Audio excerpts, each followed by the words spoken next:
3:03 AM Atlantic ocean. पूरी दुनिया सो रही थी, लेकिन आज की रात उसकी जिंदगी की सबसे डरावनी, सबसे लंबी और सबसे दर्दनाक रात होने वाली थी।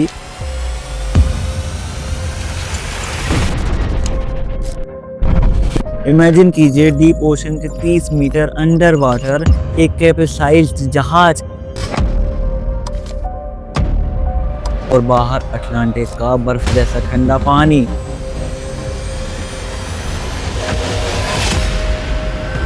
प्रेशर इतना ज्यादा कि शरीर 10 मिनट भी सरवाइव न कर पाए। फिर भी ये आदमी 60 घंटों तक, 2 दिन से भी ज्यादा उस पानी के नीचे जिंदा कैसे रहा?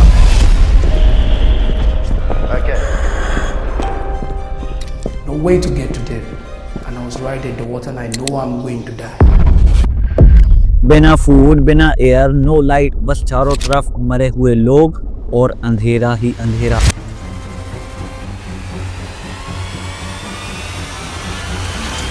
उड़ते हुए मेटल की आवाज और हर सेकेंड शायद उसका आखिरी लग रहा हो।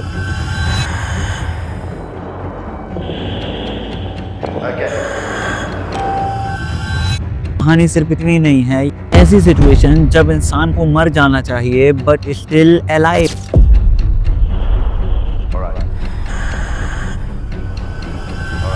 साइंस कहता है इम्पॉसिबल है, एक्सपर्ट कहते हैं मिरेकल है, लेकिन हैरिसन कहता है मैं बस जिंदा रहना चाहता था। 20 सेकंड, बस 20 सेकंड में सब कुछ बदल गया।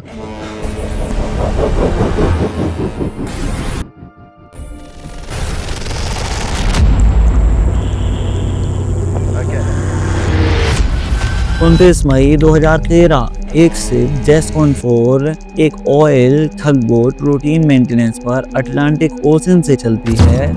इसमें कुल 12 क्रू मेंबर सवार थे।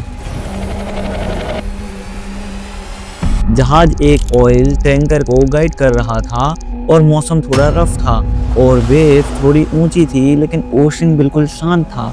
ना कोई वार्निंग, ना कोई डिस्क्लेमर। जहाज अपने रूट पर चल रहा था, लेकिन अटलांटिक ओशन शांत नहीं रहता। ये ओशन अनप्रेडिक्टेबल है। एक्सपर्ट कहते हैं अटलांटिक किल विदाउट वार्निंग, और आज कुछ ऐसा ही होने वाला था।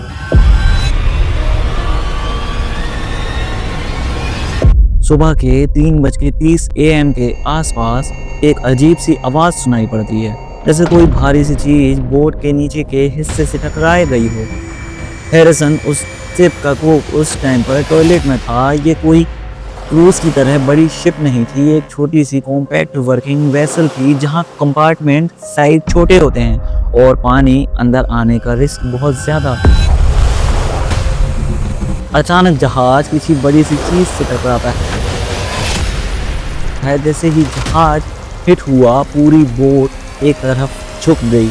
अचानक क्रू मेंबर गिरने लगे, चिल्लाने की आवाजें गूंजने लगी और हैरिसन को कुछ समझ आता उससे पहले ही पानी एक तेज वेव झटके से दरवाजा तोड़कर अंदर घुस जाता है और उसे अपनी फोर्स से आगे कंपार्टमेंट की ओर फेंक देता है। बोट पानी से भर रही थी, अलार्म्स बज रहे थे, मेटल्स टूटने लगे थे, लाइट फ्लिकर होने लगी थी, फिर कंप्लीटली बंद हो गई और कुछ ही सेकंड, बस कुछ ही सेकंड में कंप्लीटली डार्कनेस। ओशन ने पूरे जहाज को सिर्फ कुछ सेकंड में निगल लिया।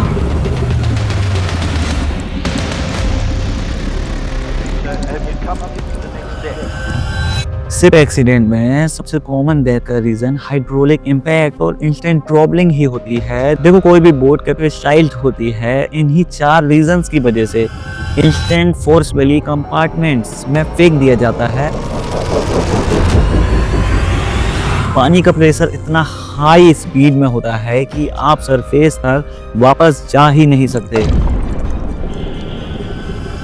डार्कनेस पूरे नेविगेशन सिस्टम को यूजलेस कर देती है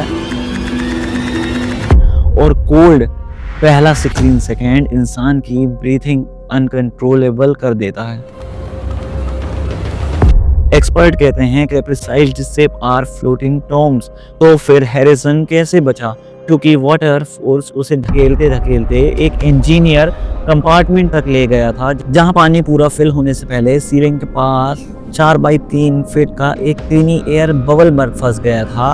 this was a pure luck, यही उसे आगे बचाने वाला था। My mom, my brothers, my wife, I have access to none of them. No way to get to them. Imagine कीजिए आप अंडर वाटर हैं, पूरा सराउंडिंग डार्क है, कान में सिर्फ 2 ही आवाज़ें सुनाई दे रही हैं, आपकी सांसों की और मेटल के टूटने की। हैरिसन के चारों तरफ पानी था, सिर्फ वो तीनी सा कॉर्नर जहां उसका सिर थोड़ा पानी के बाहर निकला हुआ था। Is above me, so I have to use my hands to get the fibers off the body of the vessel. Air pocket छोटा था, लेकिन यही उसकी आगे की लाइफलाइन थी।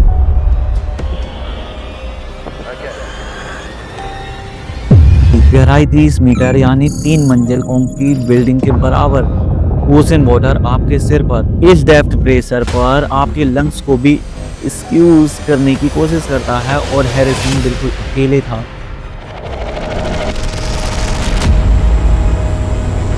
बाहर पूरा ocean completely blank and darken.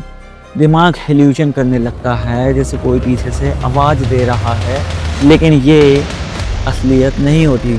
Research कहती है darkness increase fear by 400%, human loss rational thinking after 2 hour. लेकिन हैरिसन को रेशनल ही रहना था, वरना लोगों की तरह तुरंत पैनिक में ड्रॉबलिंग, एग्जैक्टली वही उसकी मौत होती। कुछ घंटों के बाद करंट बदलने लगे, पानी का टेम्परेचर लगातार गिर रहा था। हाइपोथर्मिया धीरे धीरे बॉडी को वीकन कर रहा था, लेकिन सबसे डरावनी चीज तब हुई जब हैरिसन ने अपने पैर 5 क्रूज फ्लोट होता हुआ महसूस किया। वो कोई मछली नहीं थी, ना कोई मेटल का टुकड़ा, वो एक डेड बॉडी थी। वेव्स के कारण वो बॉडी आगे पीछे होकर बार बार हैरिसन के पैर से टकरा रही थी। हैरिसन ने बाद में बताया, I failed hand floating around me. Then I have to put them down. I got the wardrobe and put on that, so I sat on them. And when I sat on them, my legs were in the water. But the creep imagine कीजिए कितनी horrifying situation होगी। आप अंधेरे में हो और आपके आसपास कोई नहीं, सिर्फ ह्यूमन बॉडीज आपको टच कर रही हूँ। ये वो मोमेंट था जब कोई भी इंसान साइकोलॉजिकली टूट जाता है, बट हैरिसन ने खुद को रोका और कॉर्नर में चढ़कर पानी से डिस्टेंस बनाने लगा। I always do when I dream. If I don't pray about it, it comes to pass. When I pray about it, it's inevitable because I have tried my best. एक average adult हर दिन करीब 30 litre oxygen consume करता है, but Teni air pocket में शायद 100 से 150 litre ही oxygen होगी। मतलब थ्योरेटिकल सर्वाइवल टाइम 5 से 6 आवर होगा मैक्सिममली।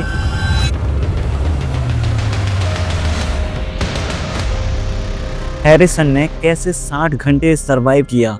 क्योंकि कोल्ड वाटर ने उसका मेटाबॉलिक रेट रिड्यूस कर दिया था।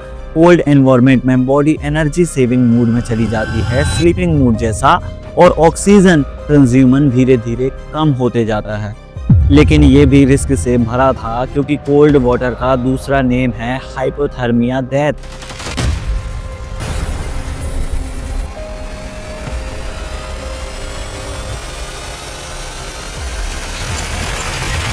CO2 लगातार बढ़ रहा था, ऑक्सीजन लगातार घट रही थी, हैरिसन की ब्रीथिंग हैवी हो रही थी, चेस्ट टाइट महसूस हो रहा था। ये CO2 पॉइजनिंग का पहला साइन था। And I was bold because I was not afraid anymore because I know it's life and death. The line is already drawn. CO2 के बढ़ने पर हेल्यूकेशन शुरू होती है, डेजीनेस, ब्रेन कंफ्यूज होने लगता है, और हैरिसन को भी यही सब फील होने लगा था। But the water came from down of the vessel and some measures up, and that's the spot I was really still struggling with the dog. So I decided to swim back inside so I can catch my breath. So when I was swimming inside, the force of the water coming into the vessel pushed me to the second engineer's cabin.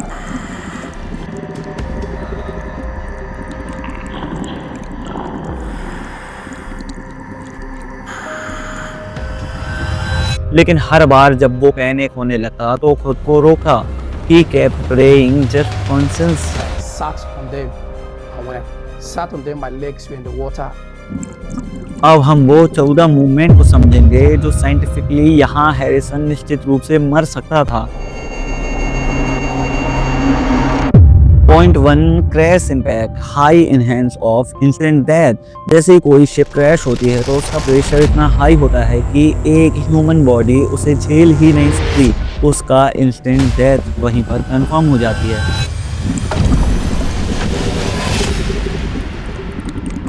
Point number 2 immediate dropping. 90% crew यही मरते हैं अचानक body में पानी भर जाने के कारण।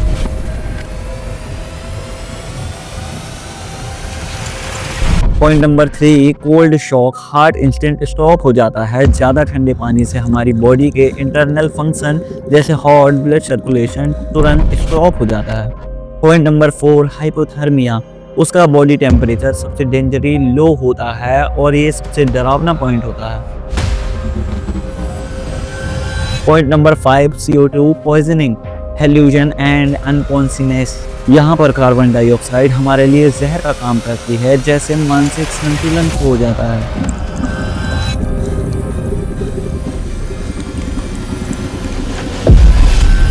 Go to the vents. I have to break the iron in the vents. Then I have to open the door myself, and the door got open. And I was still there, hearing shout, shout, shout, shout, shout, shout. Point number 6 air pocket collapse. और उसके sir के ऊपर लगा हुआ air pocket किसी भी समय फट सकता था। Point number 7 metal shift collapse. Ship के अंदर प्लेट्स हर 30 मिनट में शिफ्ट हो रही थी। वाटर लेवल राइज, वो पहले से ऊंचा हो रहा था। हर घंटे वाटर लेवल 2-3 सेंटीमीटर बढ़ रहा था। इसका मतलब था कि कुछ ही घंटों में पूरा स्पेस फ्लूड हो सकता है। वो मैटर को पकड़कर ऊपर चढ़ रहा था ताकि पानी उसके चेहरे को टच न करे, लेकिन मैटर्स भी धीरे धीरे वाटर लॉग हो रहा था।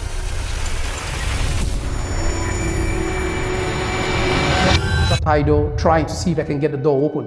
When I got to the other tidal, it was. Number 9 shark snake curve एस्ट्रेशन। डीप सी में क्रिएचर अटैक कॉमन है।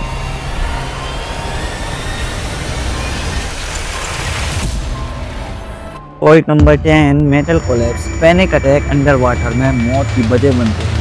No rescue required. Drivers assume करते हैं कि सभी डेड हो चुके होंगे। पॉइंट नंबर 12 कॉम्प्लिकेटेड है कि compressed air risk. High pressure environment lethal होता है और एयर ना के बराबर।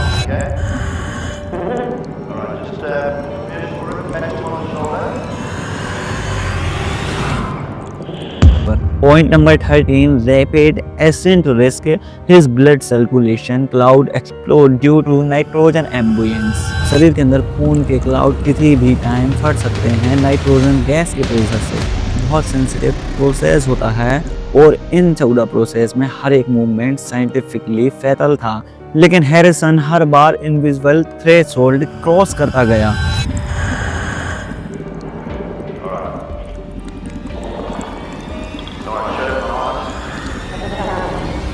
60 घंटे बाद रेस्क्यू डाइवर शिप के अंदर सर्च कर रहे थे। एक एक करके बॉडीज मिल रही थी। रेस्क्यू डाइवर को लगा सभी डेड हो चुके हैं और ऑपरेशन का मेन गोल था बॉडीज रिकवर करना।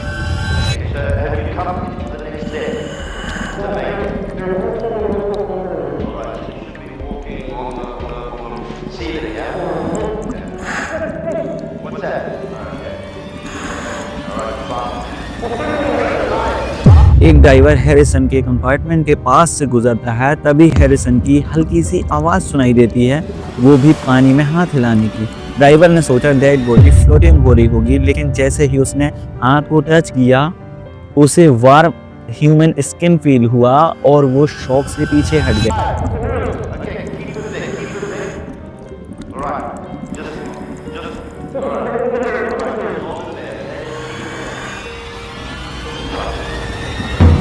All the voices started going off, one after the other, and I saw the life jacket floating on the solar light on top of the life jacket. So I got two, put one in my boxers, I have to put one in my mouth. Then I have to swim down to the water tidal, try to see if I can get the door open. When I got to the water tidal, it was locked, and the place is dark. The solar light was off. तुरंत driver घबराकर चिल्ला उठा। ये movement पूरी median rescue history में सबसे unbelievable discovery में से एक माना जाता है। ड्राइवर उसे तुरंत ऊपर नहीं ले जा सकते थे क्योंकि हैरिसन कंप्रेस्ड एयर में था। अगर वो सडनली सरफेस पर आता तो नाइट्रोजन उसके ब्लड में इंस्टेंट एक्सप्लोड कर देती। इस कंडीशन को कहते हैं द बैंग और इसका मतलब है तुरंत मौत।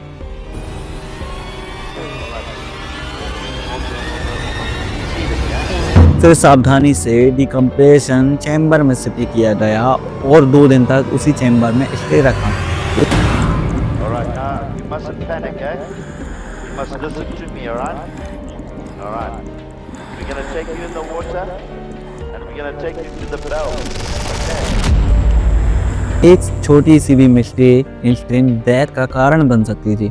जब हैरिसन फाइनली सरफेस पर लाया गया तो उसने सूरज की रोशनी देखी और रोते हुए कहा, "It was like good fuel for me on my grave." And I made a room after them, and I put a water dispenser down there, so I have to put the room, the cover on the water dispenser. So if I'm swimming, if I got tired, if I'm about to catch my breath, not to miss my way, I have to come through the covers back to that same spot where I catch my breath.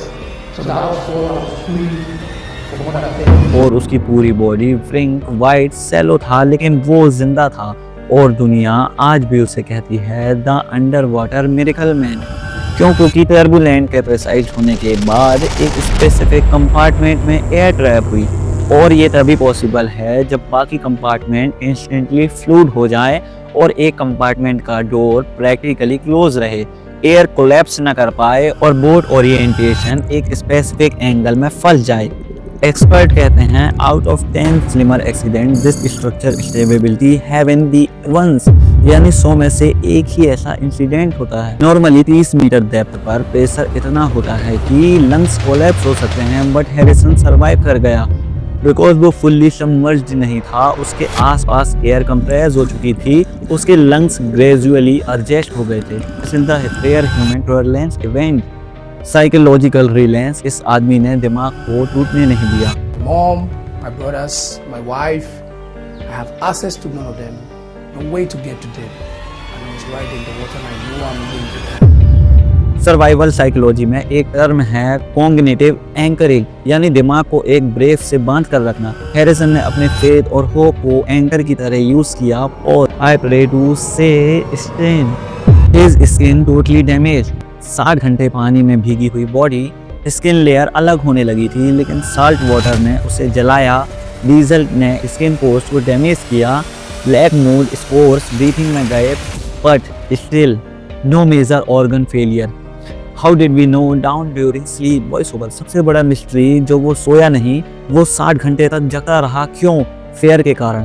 उसने कहा अगर मैं सो जाता तो मेरा जो head पानी के ऊपर था वो शायद पानी के नीचे गिर जाता और शायद फिर मैं कभी नहीं जग पाता। So I have to use my hands to get the fibers off the body of the vessel. Then I have to put them down. I got the wardrobe and put on that, so I sat on them. And when I sat on them, my legs were in the water. बस इसी डर ने उसे नींद से जगाया रखा। Water temperature 4 से 6 डिग्री सेल्सियस तक पहुंच गया था। ह्यूमन बॉडी इस एनवायरनमेंट में सिर्फ कुछ ही घंटे सरवाइव कर सकती थी, पर हैरिसन ने 60 घंटे तक सरवाइव किया। वो कैसे? Because physical accidentally saved him. Harrison एक स्टील रूम में फंस गया था जिसका एक पार्ट वाटर से बाहर हो चुका था और एक पार्ट में एयर पॉकेट बना गया था, जो रूम के स्टील वॉल स्लोली उसकी बॉडी हीट को रिफ्लेक्ट कर रही थी। यानी उसकी बॉडी 37 डिग्री सेल्सियस टेम्परेचर का एक माइक्रो क्लाइमेट बन गया था। साइंटिफिक रिसर्च के हिसाब से अगर बॉडी हीट को कोई इनक्लोज्ड जगह रिफ्लेक्ट करे तो हाइपोथर्मिया डिटर्मिनेशन स्लो हो जाता है। एग्जैक्टली उसके साथ भी यही हुआ था। हम अक्सर सोचते हैं सर्वाइवल सिर्फ स्ट्रेंथ या स्किल से होता है, लेकिन हैरिसन की स्टोरी बताती है कि सर्वाइवल का असली फॉर्मूला है 30% फिजिकल स्ट्रेंथ और 70% मेंटली स्टेबिलिटी। अगर हैरिसन ट्रेनिंग करता, उसकी ब्रीदिंग तेज हो जाती तो ऑक्सीजन जल्द ही खत्म हो जाती और शायद वो कुछ घंटों में ही मर जाता। लेकिन उसने हर घंटे खुद को कंट्रोल किया। उसे पता था एक्स्ट्रा ब्रीथ मतलब 1 मिनट कम होना। उसने अपनी ब्रीथिंग को स्लो की, बॉडी स्टिल रखा, एनर्जी वेस्ट नहीं की और सबसे बड़ी बात, उसने खुद को पूरी तरह अकेले होने के बावजूद मेंटली टूटने नहीं दिया। ये चीज किसी भी ह्यूमन के लिए थॉगनेस पॉसिबल कंडीशन है। I was not afraid anymore because I know it's life and death. The line is already drawn. If you want to come, rescue के बाद हैरिसन को नाइटमेयर आने लगे, panic attack, fear of darkness, fear of bathroom water और fear of ocean. PTSD इतना सख्त था कि डॉक्टर ने एडवाइस किया कि हैरिसन ओशन से दूर रहे, लेकिन किस्मत की इरोनी देखिए, कुछ साल बाद हैरिसन ने प्रोफेशनल डाइवर ट्रेनिंग लेनी शुरू कर दी, क्योंकि उसे लगा कि ओशन ने उसे दूसरा जन्म दिया है और वो खुद को प्रूव करना चाहता था कि वो डर से भागेगा नहीं। आज हैरिसन एक सर्टिफाइड डाइवर है, डीप सी में काम करता है और ये कहता है, fear don't leave, you just learn to live about it। In 2013, I was involved in a shipwreck in Nigeria that took place. I was really survived on the 11 of us. And today, making it 9 years that I was involved in this case. And today I find myself diving in the same company that came for the rescue in Nigeria, the sand diving operation. And today I find myself working with them as a diver. In the same field that they were working at the moment at the end of this case. हमारी दुनिया में movies में hero होते हैं, but real world में heroes ऐसे होते हैं। तो सवाल ऑडियंस से ये है, तो अगर आप हैरिसन की जगह होते तो क्या आप भी सरवाइव कर पाते, या सबसे पहले आपका माइंड टूट जाता, बॉडी नहीं। ये कहानी सिर्फ सर्वाइवल की नहीं है, ह्यूमन विल पावर का सबसे बड़ा एग्जाम्पल भी है। So if you like this story, so don't forget to like and subscribe and hit the bell icon for never missing latest update. Thank you and keep watching now. Jai Hind.